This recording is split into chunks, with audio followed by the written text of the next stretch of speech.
बसंत पंचमी क्यों मनाई जाती है? क्यों इस दिन मां सरस्वती की पूजा होती है? सृष्टि के आरंभ में जब अंधकार ही अंधकार था, जब मौन ही मौन था, जब कोई शब्द नहीं था, कोई स्वर नहीं था, कोई ज्ञान नहीं था, तब भगवान ब्रह्मा ने इस संसार की रचना की थी। लेकिन क्या आप जानते हैं कि उस समय यह संसार कितना निर्जीव, कितना नीरस, कितना उदास था? आज मैं आपको वो कहानी सुनाने जा रहा हूं जो शायद आपने पहले कभी इस तरह नहीं सुनी होगी। ये कहानी है मां सरस्वती के अवतरण की। ये कहानी है बसंत पंचमी के महत्व की। ये कहानी है उस दिन की जब इस धरती पर पहली बार ज्ञान का प्रकाश फैला था। नमस्कार प्यारे दर्शकों, मैं अर्जुन एक बार फिर आपका हार्दिक स्वागत करता हूं आपके अपने चैनल विद्या ज्ञान सागर में। दोस्तों, आज हम एक नई कहानी और एक नया वीडियो लेकर आपकी सेवा में उपस्थित हुए हैं। आज की कथा अत्यंत ज्ञानवर्धक और प्रेरणादायक है। कथा शुरू करने से पहले आपसे एक विनम्र निवेदन है। शास्त्रों में कहा गया है कि अधूरी छोड़ी गई कथा दुख और पाप का कारण बनती है, इसलिए इसे अंत तक अवश्य सुनें। और अगर आप अपनी मां से सच्चा प्रेम करते हैं तो इस वीडियो को लाइक करें, हमारे चैनल को सब्सक्राइब करें और कमेंट में मां लिखकर अपना समर्थन दें। तो आइए बिना किसी विलंब के आरंभ करते हैं आज की प्रेरणादायक कथा।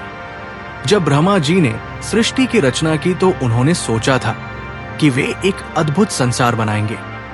उन्होंने पर्वत बनाए, नदियां बनाई, वृक्ष बनाए, पशु पक्षी बनाए और अंत में मनुष्य की रचना की। लेकिन जब उन्होंने अपनी रचना को देखा तो उनका हृदय भारी हो गया। क्यों? क्योंकि उनकी रचना में कुछ कमी थी, कुछ ऐसा जो इस सृष्टि को पूर्ण नहीं बना पा रहा था। पर्वत थे लेकिन उनकी गूंज नहीं थी, नदियां थी लेकिन उनका कलकल स्वर नहीं था, पक्षी थे लेकिन उनकी चहचहाट नहीं थी, मनुष्य थे लेकिन वे मूक थे, गूंगे थे, एक दूसरे से बात नहीं कर सकते थे।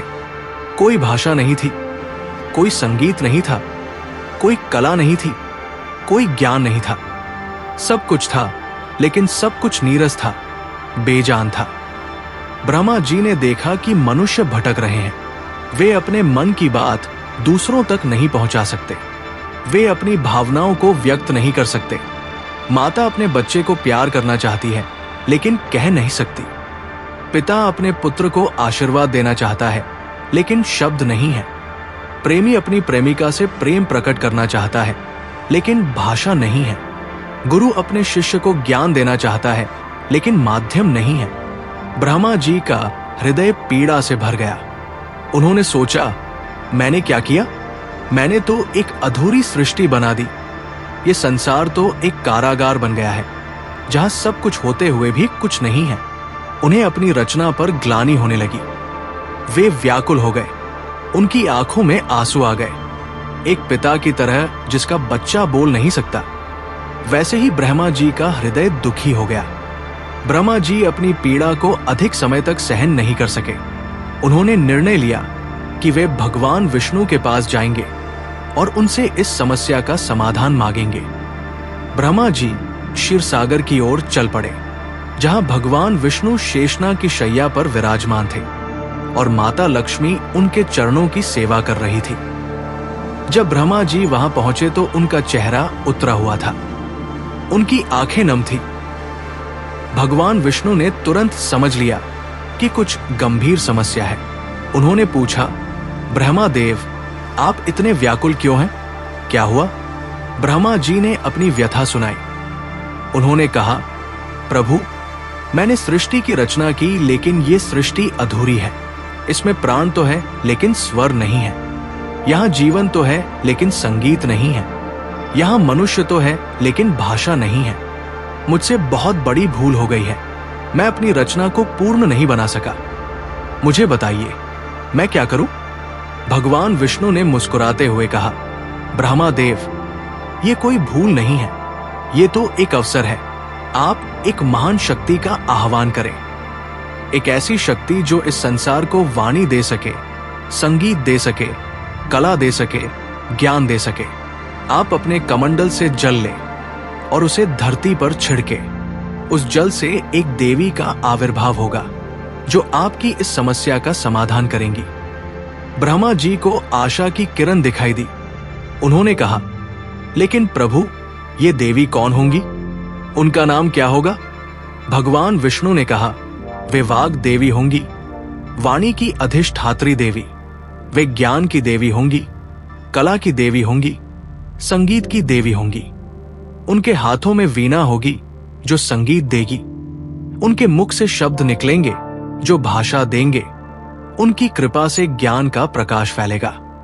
उन्हें सरस्वती कहा जाएगा क्योंकि वे सरस अर्थात रसमय होंगी और वती अर्थात धारण करने वाली होंगी।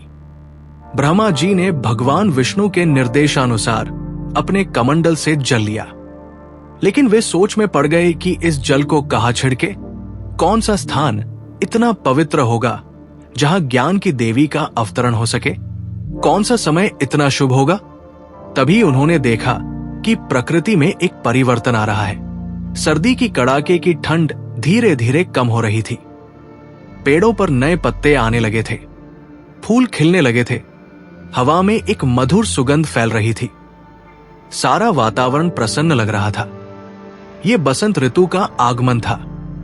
ब्रह्मा जी ने सोचा, यही सही समय है जब प्रकृति स्वयं नया जीवन ले रही है, जब चारों ओर उल्लास है, जब सब कुछ नया हो रहा है, तब ज्ञान की देवी का अवतरण होना चाहिए। और वो दिन था माघ महीने के शुक्ल पक्ष की पंचमी। ब्रह्मा जी ने अपने कमंडल का जल धरती पर छिड़का और तभी एक अद्भुत चमत्कार हुआ। उस जल से एक दिव्य प्रकाश निकला। वो प्रकाश इतना तेजस्वी था कि देवता भी अपनी आंखें बंद कर गए।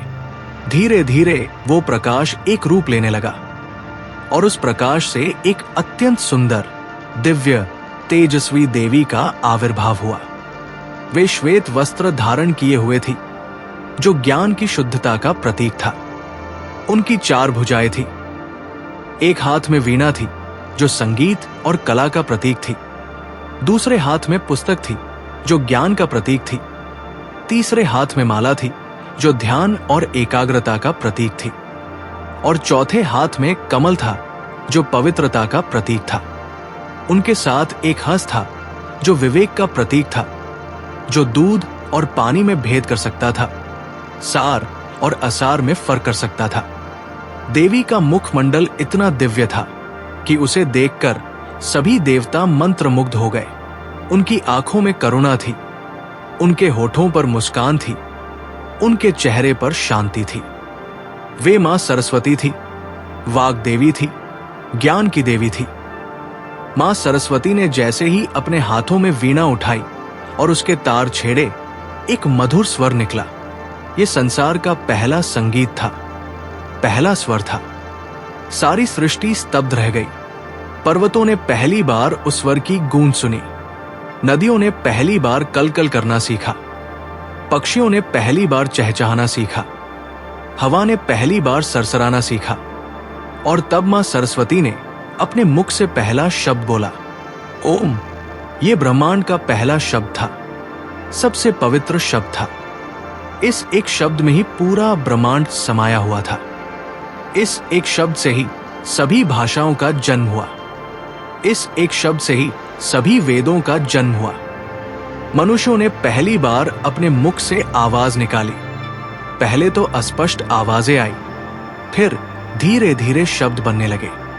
एक मां ने अपने बच्चे को पुकारा, एक पिता ने अपने पुत्र को आशीर्वाद दिया, एक मित्र ने दूसरे मित्र से बात की, एक प्रेमी ने अपनी प्रेमिका से प्रेम व्यक्त किया। कितना सुंदर था वो क्षण, कितना पवित्र था वह पल। ब्रह्मा जी की आंखों में खुशी के आंसू आ गए। उन्होंने मां सरस्वती को प्रणाम किया और कहा, मां, आपने मेरी सृष्टि को पूर्ण कर दिया। आपने इस नीरस संसार में रस भर दिया। आपने इस मूक संसार को वाणी दी। आपने इस अज्ञानी संसार को ज्ञान दिया। आप धन्य हैं, आप महान हैं।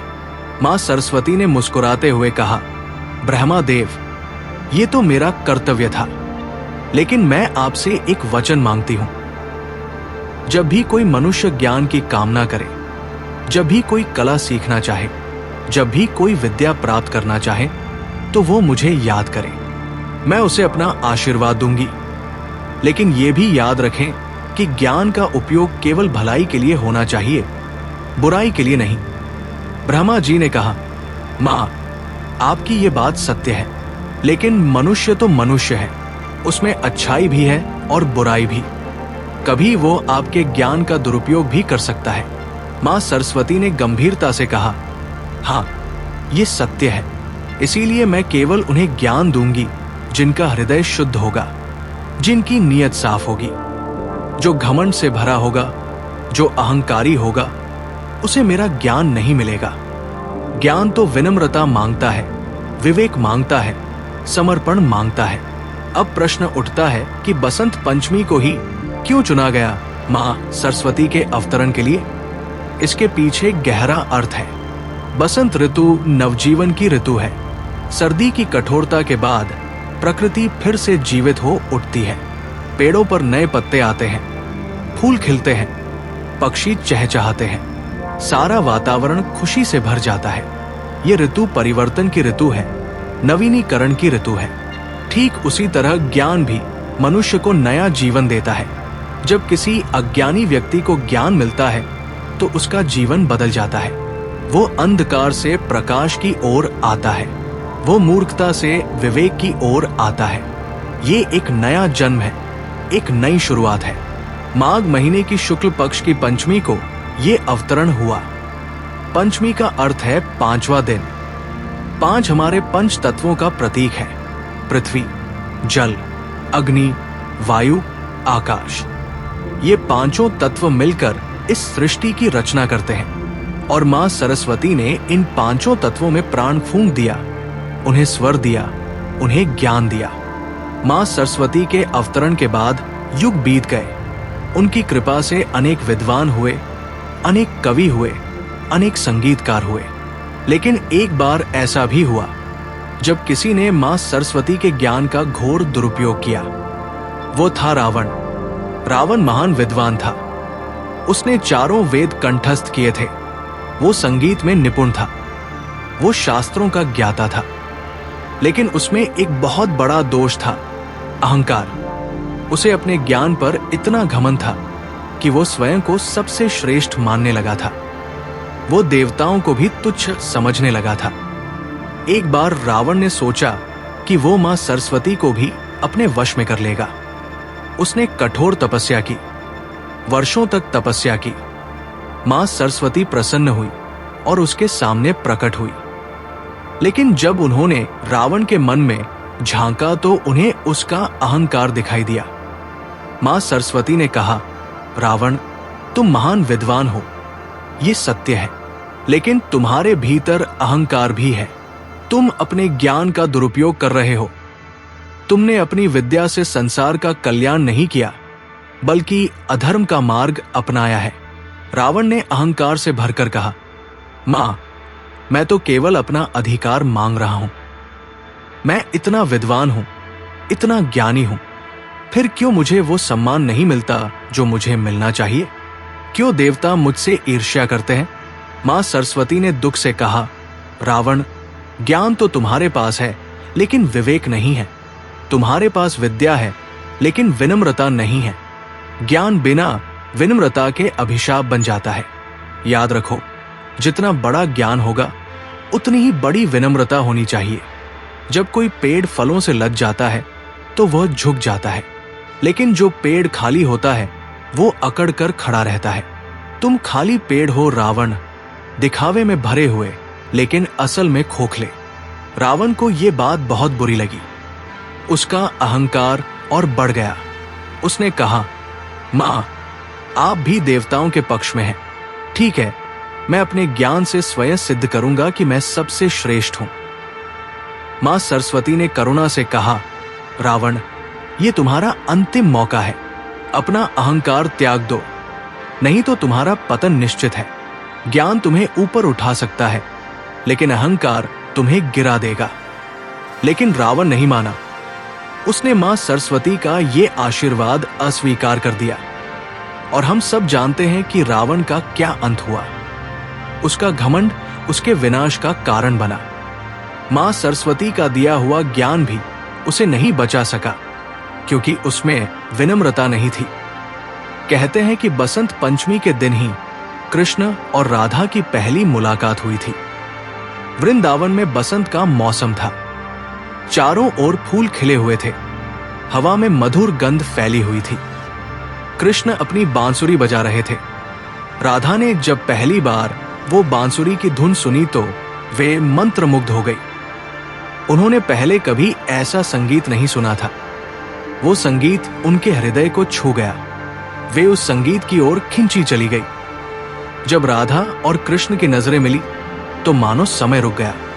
वो प्रेम था जो शब्दों से परे था। वो प्रेम था जो अनंत था। और ये सब हुआ बसंत पंचमी के दिन। इसलिए बसंत पंचमी को प्रेम का त्योहार भी माना जाता है। कुछ जगहों पर मान्यता है कि इसी दिन कामदेव का जन्म हुआ था। कामदेव प्रेम के देवता है, इसलिए बसंत पंचमी को मदन पंचमी भी कहा जाता है। इस दिन को बहुत पवित्र माना जाता है। मां सरस्वती की भव्य प्रतिमा बनाई जाती है। विद्यालयों और घरों में पूजा होती है। बच्चों को नए कपड़े पहनाए जाते हैं। ये दिन शिक्षा का दिन है, संस्कृति का दिन है।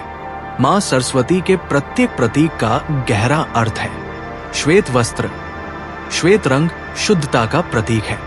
यह दर्शाता है कि ज्ञान शुद्ध होना चाहिए। ज्ञान में कोई मिलावट नहीं होनी चाहिए, कोई स्वार्थ नहीं होना चाहिए। जैसे श्वेत रंग में कोई और रंग नहीं मिला होता, वैसे ही ज्ञान में कोई बुराई नहीं मिली होनी चाहिए। वीणा, वीणा संगीत का प्रतीक है, लेकिन केवल संगीत नहीं। वीणा में कई तार होते हैं। हर तार अलग स्वर देता है, लेकिन जब सब तार मिलकर बजते हैं तो मधुर संगीत बनता है। ये प्रतीक है कि जीवन में भी विविधता है। हर व्यक्ति अलग है, लेकिन जब सब मिलकर चलते हैं तो समाज में सामंजस्य बनता है। पुस्तक, पुस्तक ज्ञान का भंडार है।